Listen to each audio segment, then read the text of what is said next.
How often have you found yourself gazing up at the night sky in awe and wonder at the vast expanse beyond our world? How many times have you asked yourself or others what their thoughts were about our little corner in the universe? With countless numbers of worlds out there being unable to support life, and the rest of life giving planets being so finite, are we alone? Year after year, more evidence has come forth supporting the contrary. Stories, photos, and videos of visitor craft is released, carrying truth to the notion that not only are there others out there beyond the stars, but perhaps they have already found us. The question is, what do they want?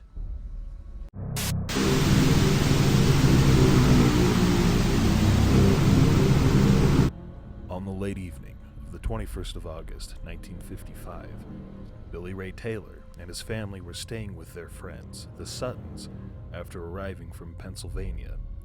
The Suttons' farmhouse sat about 8 miles from the small town of Hopkinsville, Kentucky. While fetching water from a well a little distance away, Billy Ray noticed a strange light in the sky.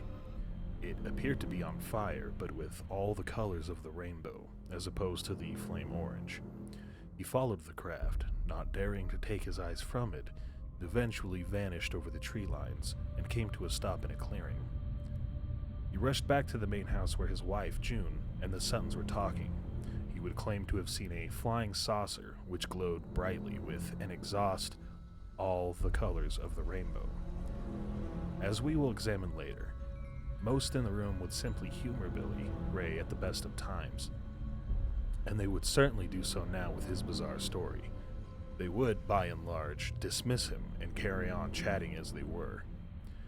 Then came the sudden and frantic bark of family dogs, the barking of the sort that meant something was outside and approaching. However, as soon as the dog was unleashed to investigate, he whimpered and crawled away underneath the house. The family wouldn't see him again until well into the next morning, after the oncoming events. Everyone in the house now edged to the windows of the property to peer outside into the night. All the while, the dog's whining and whimpers continued. The Suttons' eldest son, Lucky, and Billy Ray stepped outside to gain a closer look. Lucky was first to notice a green glowing object heading in their direction. The others saw it, too, upon his calls. As it edged closer, it was apparent that the glow came from a small humanoid figure. To begin with, the strange goblin-like figure remained at a distance. Then, as if it had suddenly realized it was under the two men's gaze, it flung its arms into the air and surged towards the house. Both Taylor and Sutton raised their guns and opened fire. The bullets did impact on their target, but merely flipped the creature over. Unhurt, it quickly retreated back into the shadows, allowing the two men to return to the house. It was then that they saw another goblin creature staring at them from the window of the property. They again opened fire on the menacing figure, and again, a direct hit only appeared to merely stun it. Within seconds, it once again ran for cover away from the property. It would become quickly apparent that more than one of the otherworldly goblins had taken an interest in them. Billy Ray, with Lucky covering him, went back to the door ready to investigate again. As he stepped outside, a claw reached down from above. Sat on the roof one of the goblin creature's head, his hair in its grasp. Lucky shot at the silver-clad figure, hit it, but the impact only sent the strange being floating down to the ground.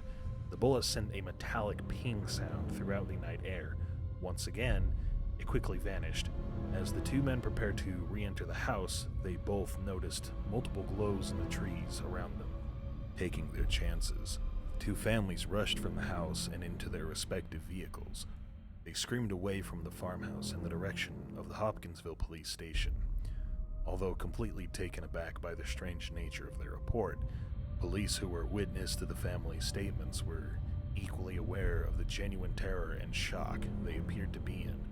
Whatever it was that they had seen, they believed they were, at least from their perspective, telling the truth.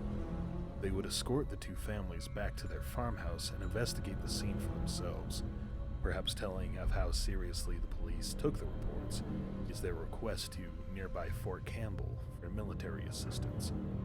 Although one officer did make a report of what he thought to be a strange glowing in the woods, none of the mysterious menacing figures surfaced in front of the police. They did make note of the extent of damage of the property in the surrounding area, however.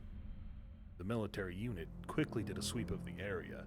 Shortly after 2 a.m., the Taylors and the Suttons would return to the farmhouse. Unfortunately for the two families, so did the mysterious creatures.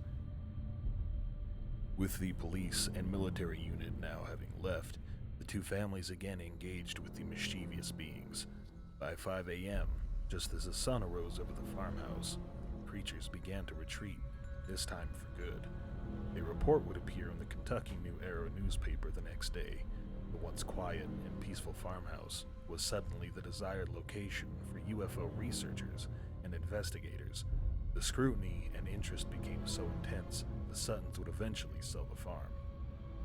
Brown Mountain is a low ridge in Burke County, North Carolina, that during dry, crisp evenings in the autumn is host to a genuine and baffling mystery. When conditions are right, mysterious glowing orbs can be seen to rise up off the mountain, hover and wobble about 15 feet up in the air, and then disappear. There's no denying that the lights are real. They have been observed by countless witnesses and photographed on many occasions, but what they are is still unknown. The Brown Mountain Lights have been observed for centuries, and multiple legends have arisen around the phenomenon. The Cherokee were aware of the lights, and according to some accounts claimed that the lights were the souls of Cherokee women searching for their men who had died in great battle between the Cherokee and the Catawba that took place on Brown Mountain. Another legend says that the lights are the ghostly echoes of lights that appeared during a search for a murdered woman in the 19th century. But what was once the most widely known legend was recorded in song in the 1950s by the duo known as the Sweethearts of Country Music. Scott Weissman and Myrtle Eleanor Cooper were both North Carolina natives who sang recorded as Lulu Bell and Scotty from the 1920s until the 1950s. A married couple, the two performed together from 1935 until 1958 as regulars on the Chicago radio station's WLS-AM's National Barn Dance program. At the time, they were the biggest acts in country music. The song Brown Mountain Light, penned by Weissman, tells a version of the story where a man, accompanied by a slave, becomes lost while hunting on the mountain. The man is never found. The slave returns to the mountain every night with a lantern to hunt for him, carrying on this search even from beyond the grave. Weissman, who was from nearby Boone, said this version of the story is one he had heard from his uncle, who took him hunting and camping near Brown Mountain. The song rose to the top of the country charts and subsequently became the best-known version of the legend for a generation. The legend of Brown Mountain is recorded in the Lulu Bell and Scotty song is somewhat dated, particularly in regard to its unforgivable romanticizing of slavery. Indeed, it's easy to imagine a retelling of this story where the lights are from people looking for the slave who, when realizing he was alone on the mountain, seized his chance and hightailed it for Ohio and freedom. As for the lights themselves, many different possible scientific explanations have been offered, from swamp gas to the reflections of automobile headlights from the valley below, but every explanation offered up so far seems too easily disapproved. The lights have been observed since before automobiles existed, so headlights are unsatisfactory explanation. And the lights were even observed during the 1916 flood that shut down all automobile and railway traffic in the valley below. The swamp gas theory seems to be slightly hobbled by the complete absence of a swamp on Brown Mountain. Some have theorized that the lights may be naturally occurring electrical discharge caused by the slow movement of the geological fault line beneath the mountain. Whatever their cause, people still flock to see Brown Mountain lights, but spotting them is never guaranteed. Reportedly, the best chance to see the lights comes on a dry, clear night in October or November, after all the leaves are off the trees. In late December of 1980, there were a series of reported sightings of unexplained lights near Rendlesham Forest in Suffolk, England, which have become linked with claims of UFO landings. The events occurred just outside RAF Woodbridge, which was used at the time by the United States Air Force. United States Air Force personnel, including Deputy Base Commander Lieutenant Colonel Charles Halt, claimed to see things they described as a UFO sighting. The occurrence is most famous of claimed UFO events to have ever happened in the United Kingdom, ranking among the best-known reported UFO events worldwide. It has been compared to the Roswell UFO incident in the United States and is sometimes referred to as Britain's Roswell. The UK Ministry of Defence stated that event posed no threat to national security, and it therefore was never investigated as a security matter. Skeptics have explained the sightings as a misinterpretation of a series of nocturnal lights, a fireball of the Affordness Lighthouse, and bright stars. Around 0300, on the 26th of December, 1980, reported as the 27th of December by Halt in his memo to the UK Ministry of Defence, a security patrol near the east gate of RAF Woodbridge saw lights apparently descending into nearby Rendlesham Forest. These lights have been attributed by astronomers to a piece of natural debris seen burning up as a fireball over South England at the time. Servicemen initially thought it was a downed aircraft, but upon entering the forest to investigate, they saw, according to Halt's memo, what they described as a glowing object, metallic in appearance, with colored lights. As they attempted to approach the object, it appeared to move through the trees. Animals on a nearby farm went into a frenzy. One of the servicemen, Sergeant Jim Peniston, later claimed to have encountered a craft of unknown origin while in the forest. Although there was no published mention of this at the time, there is no corroboration from other witnesses. Shortly after 0400, local police were called to the scene but reported that the only lights they could see were those from the Orford Ness Lighthouse, some miles away on the coast. After daybreak on the morning of the 26th of December, servicemen returned to a small clearing near the eastern ridge of the forest and found 3 small impressions on the ground in a triangular pattern, as well as burn marks and broken branches on nearby trees. At 10:30, the local police were called out again, this time to see the impressions, which they thought could have been made by an animal. Georgina Bruni, in her book You Can't Tell the People, published a photograph and supposed landing site taken on the morning after the first sighting. The deputy base commander, Lieutenant Colonel Charles Halt, visited the site with several servicemen in the early hours of the 28th of December 1980. They took radiation readings of the triangle of depressions and in the surrounding area using an ANPDR-27, a standard U.S. military radiation survey meter. Although they recorded 0.07 milliroentgens per hour, in other regions they detected 0.03 to 0.04 milliroentgens per hour around the background level. Furthermore, they detected a similar small burst over a half-mile away from the landing site.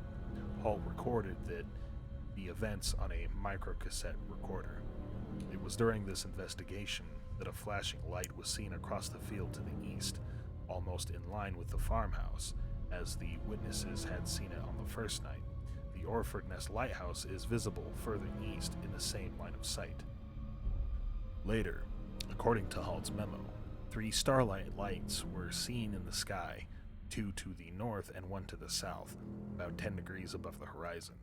Halt said that the brightest of these hovered for about 2 to 3 hours and seemed to beam down a stream of light from time to time.